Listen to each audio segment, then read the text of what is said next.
இன்று காலை காளஹஸ்தியில்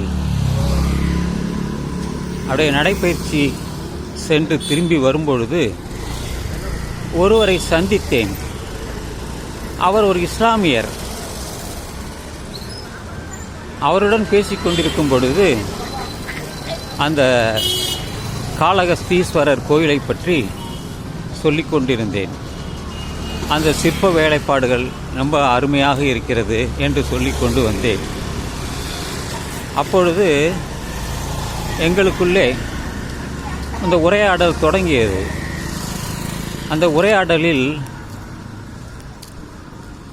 அவருக்கு நான் சொன்ன ஒரு விஷயம் என்னவென்றால், எம்மதமும் சம்மதமும் என்றேன். ஆமாம் ஆமாம் அவரும் அது ஆமோதித்தார். பிறகு இஸ்லாமியர்களுடைய வழிபாடு முறை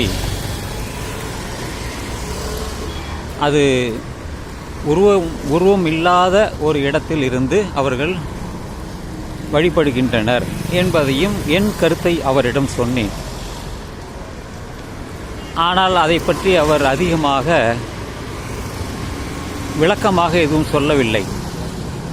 ஆனால் ஒன்று மட்டும் உறுதியாக சொன்னார், இந்த இறைவன் என்பதெல்லாம் ஒரு நம்பிக்கை தான். அதை எல்லோரும் நம்புகிறார்கள், அது ஒரு நம்பிக்கை தான். ஏனென்றால் உருவம் இல்லை, இறைவனுக்கு உருவம் கிடையாது, இருப்பதாக ஒரு நம்பிக்கை. ஆனால் அப்படி அல்ல. இந்து மதத்தில் பல கடவுள்கள் இருக்கிறார்கள். ஆண் கடவுள் இருக்கிறார்கள், பெண் கடவுள் இருக்கிறார்கள். அதுக்கப்புறம் ஆணும் இல்லை மனிதனும் மிருகங்களும் கலந்ததாக பல கடவுள்கள் இருக்கின்றனர். இதுபோல பல மதங்களில் பல கடவுள்கள் இருக்கிறது. ஆனால் உண்மையிலேயே கடவுள் இருக்கிறாரா என்றால் அவர் உருவமும் இல்லை. அதை இஸ்லாம் ஏற்றுக்கொள்கிறது.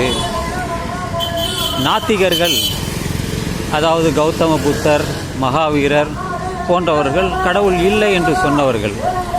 ஆசீவகம் அது ஒரு பிரிவு தான், பௌத்தத்திலிருந்து வந்தது தான். அவர்களும் ஏற்றுக்கொள்ளவில்லை. ஆனால் இந்த இந்துக்களும் மற்றொரு மதங்களும் கடவுள் இருப்பதாக அவர்கள் என்னென்னமோ செய்கிறார்கள். அதற்காக பூஜைகள் நடத்துகிறார்கள், சடங்குகள் செய்கிறார்கள். அதை வைத்து பண்டிகைகளை உருவாக்கி, எல்லாம் வணிகம்தான். அது நன்றாக தெரியும், எல்லோருக்குமே தெரியும் இது வணிகம்தான் என்று. ஏனென்றால் இதில் இந்த வணிகத்தில் பலர் ஆதாயம் பெறுகிறார்கள், அவர்களுக்கு பணம் கிடைக்கிறது. அதனால்தான் இதை எல்லோருமே ஆதரிக்கிறார்கள்.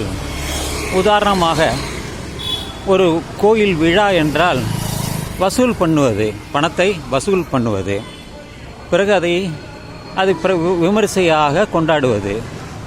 அது கொண்டாடிவிட்டு அதை எல்லோரும் பங்கு போட்டு சாப்பிடுவது. எப்படி ஒரு அரசியல் மீட்டிங் நடக்கிறதோ அது போலத்தான் இதுவும். இதெல்லாம் ஒரு சடங்கு தான். உண்மையிலே கடவுள் ஒருவர் இருக்கிறாரா என்றால் இல்லை, இல்லை, இல்லை, இல்லவே இல்லை. ஆனால் பலரது மனதில் நம்பிக்கையாக இருக்கிறது.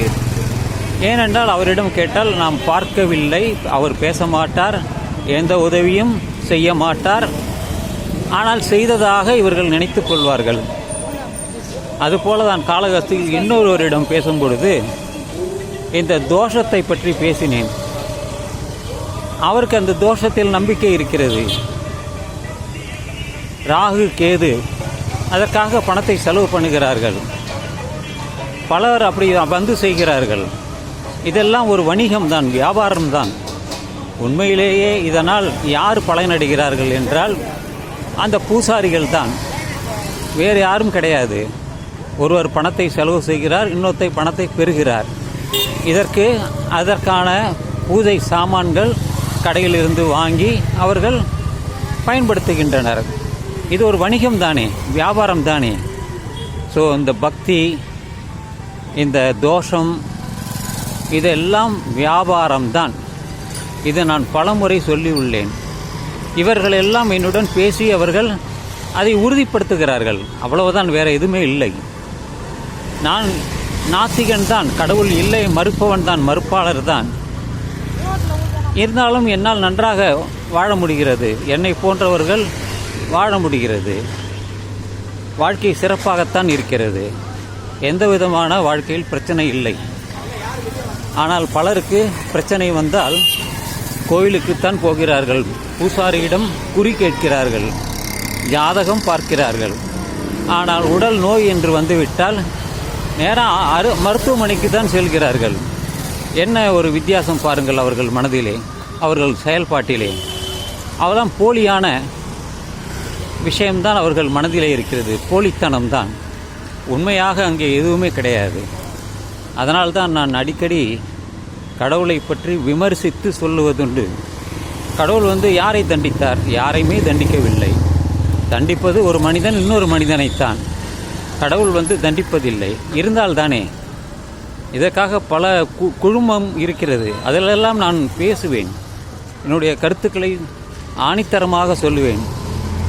அதுபோல உலகெங்கிலும் கடவுள் மறுப்பாளர்கள் இருக்கிறார்கள், எல்லா மதத்திலுமே இருக்கிறார்கள். அதனால்தான் நேற்று நடந்த 2 நிகழ்ச்சியை வைத்துக்கொண்டு இந்த பதிவையே நான் செய்கிறேன்.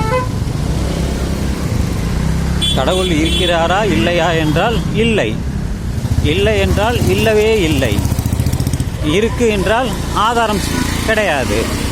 அது ஒரு நம்பிக்கை தான். அந்த நண்பர், இஸ்லாமிய நண்பர் சொன்னது அதுதான் சரி. இது ஒரு வெறும் நம்பிக்கை தான். எனவே கடவுள் இருக்கிறாரா என்றால் அது ஒரு நம்பிக்கை, அவ்வளவுதான். பலர் மனதில் அப்படித்தான் சொல்கிறார்கள். பலரிடம் நான் பேட்டி எடுத்ததுண்டு. அவர்கள் சொன்னதெல்லாம் ஒரு நம்பிக்கை தான். அந்த நம்பிக்கை கொண்டு ஆராய்ந்தால் அது மூட நம்பிக்கை. எத்தனையோ நம்பிக்கைகள் இருக்கிறது, ஆனால் இது வெறும் மூட நம்பிக்கை தான் என்று சொல்லி இந்த பதிவை நான் நிறைவு செய்கிறேன்.